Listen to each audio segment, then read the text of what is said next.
Today I thought we were going to do a quick demonstration on how to get rid of a very annoying problem that you experience with a lot of nibs these days, especially with very broad nibs by high-end companies. And that's called baby's bottoms. And I explain what it is in the second part of this video, but for now, very briefly, it's an issue where the nib, the tips of the nib are over-polished a bit, and that actually hampers your ink flow. And you can send your nib off to a nibmeister, but hey, you can also do some stuff yourself. If you want to do it, start with a cheap pen. Don't start with an expensive pen, and I don't accept any responsibility. So you do this at your own risk. Consider this just to be an educational video. I'm sure you guys understand that, but just have to say that. That's all there's to it. So I hope this is going to be useful. Let's tackle those bloody baby's bottoms. Okay, so today I want to talk a bit about the issue of baby's bottom syndrome. A lot of manufacturers sort of churn out nibs these days that have startup issues. This is a pen by Montblanc. It works well, but as you can see there were quite a couple of skips there. And that happens especially, I think, when you have had your pen stored nib up. The feed deprimes a little bit, and then the pen just has some issues with starting up.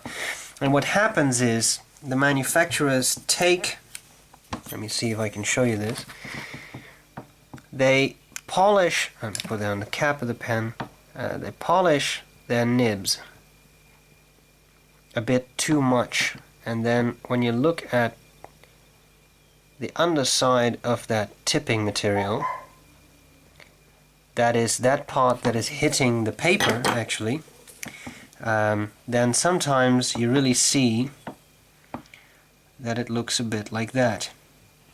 In other words, like a baby's bottom, you see, or a inverted omega. Now the problem is ink, so you got the slit there, right? That's the 2 tines. This is over polished, and that gives a very smooth writing experience, but the problem is the ink is suspended in that nib slit, right? The ink goes from the ink delivery system in the feed up there, and then as you can see the feed ends there, so it has to travel up the slit and onto the paper, and then through capillary action it's drawn into the paper. But the problem is, if this happens and the paper is there, then the actual ink bit will not touch the paper. So what you would want to do with this is, you see that little opening there, you want to get rid of that. Now, my recommendation is, if it's an expensive pen like this, send it to a nibmeister. It's their job to do that kind of stuff. They will do it, they have a grinding wheel, they'll just have that done in, a couple of minutes. However, sometimes you want to do it yourself, sometimes you have a pen that's not worth it.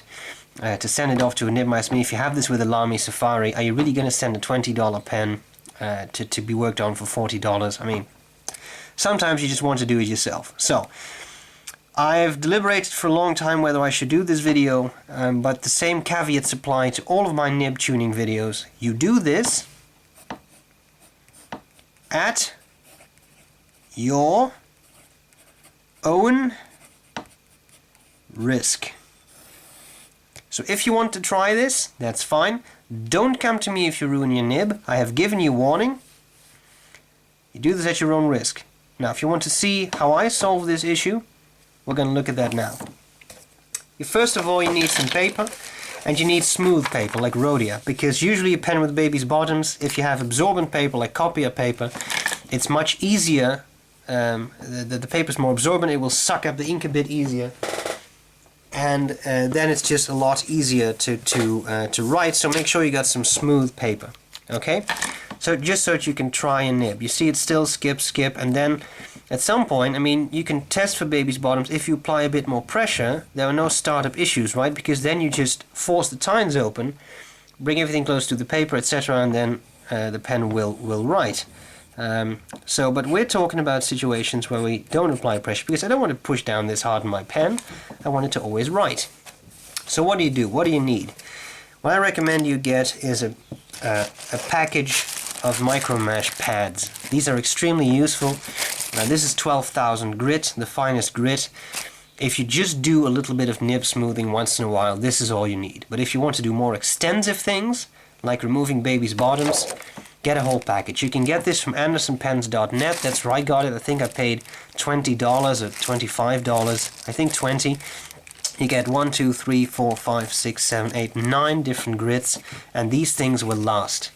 I've used this for months, and look, this is just the only damage that was done right there. And then you got this whole surface, and you can use it on both sides. So I mean, this will really last you. It's a great investment. Okay, now I'm just going to grab that stuff and I'm going to sort them from the roughest grit to the finest grit. You can hear it, right, with your fingers. Rough, fine. Now, the way to use this stuff is with a bit of water. So what I have here is a pipette, an eyedropper, and I just put some water on there. It gives lubrication. And this is very rough, relatively speaking. So what I'm going to do is I'm going to make a couple of figures 8 and a couple of infinity signs, and that's it. I'm not going to do that for half an hour because then I grind away my nib. So what you really must understand here is don't overdo it.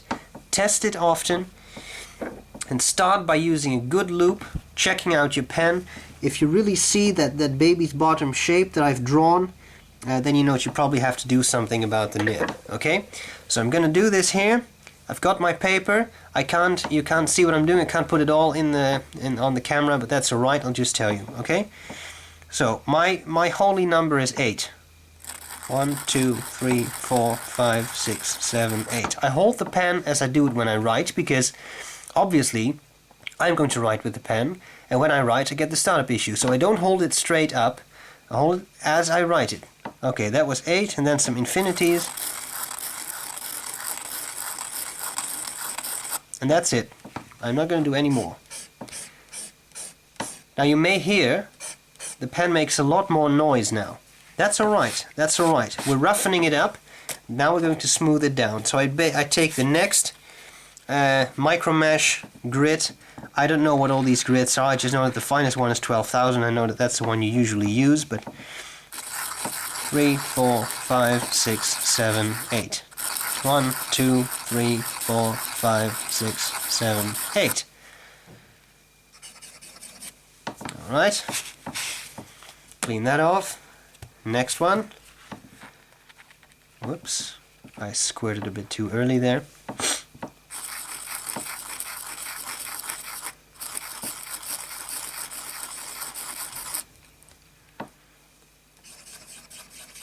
Yep. Next grit.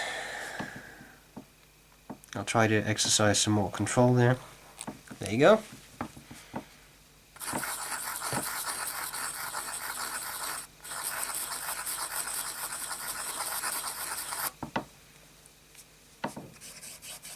Yep, I like where this is going.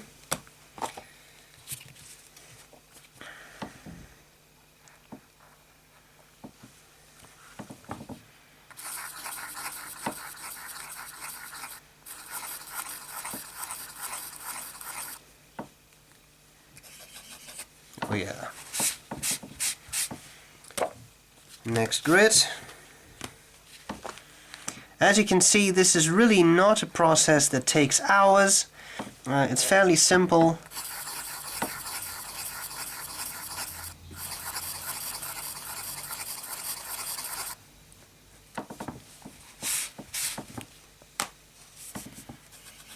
Oh yeah, it's already becoming a lot smoother.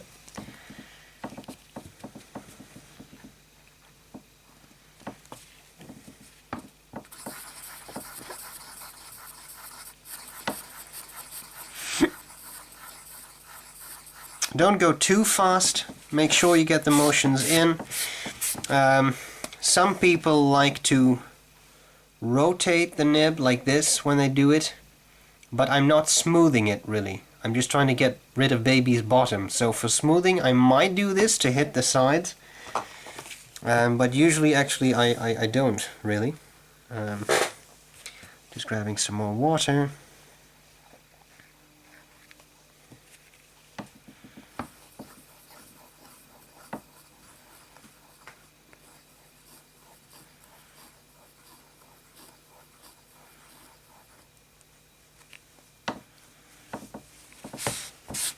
This is the what do you call it? The pen ultimate smooth pad. And then I take this one, the final one, 12,000 grit, the smoothest, the finest grit.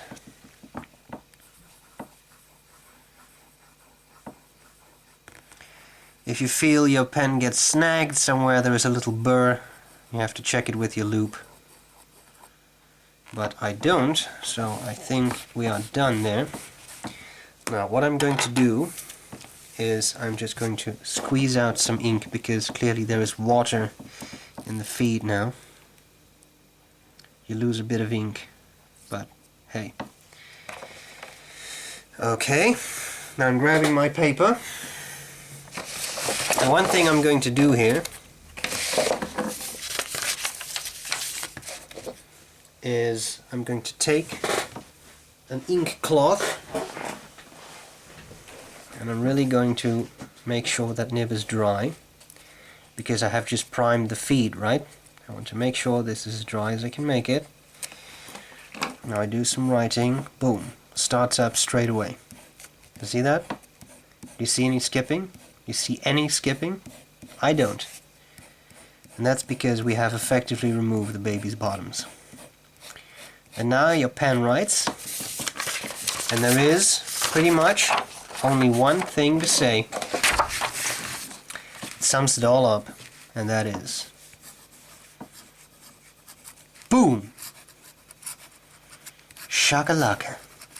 Because you've done it and you've saved yourself the money for a nib meister.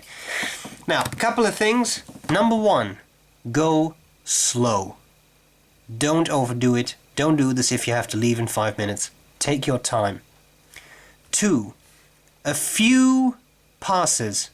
Don't think I'm going to make it smoother by running it across the roughest micro mesh 10,000 times. This will ruin your nib. Okay? The idea is you use the roughest grit to just get rid of that basic baby's bottom, then you're going to smooth it out with the other grits. Alright? That's it. 8 times, more than enough.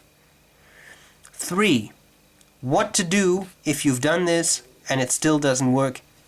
Contact a nib meister. You've done your best, don't overdo it, don't ruin your nib. 4, again, sorry, legal disclaimer, I accept no responsibility. You do this on your own, okay? I'm sure you guys understand that, but I have to say that kind of stuff. You do this at your own risk. So don't come to me by saying, oh, I ruined my 146 nib. Well, that is your problem. I've given you forewarning. This is my technique, educational purposes only. And that's it. So, I hope this was useful, and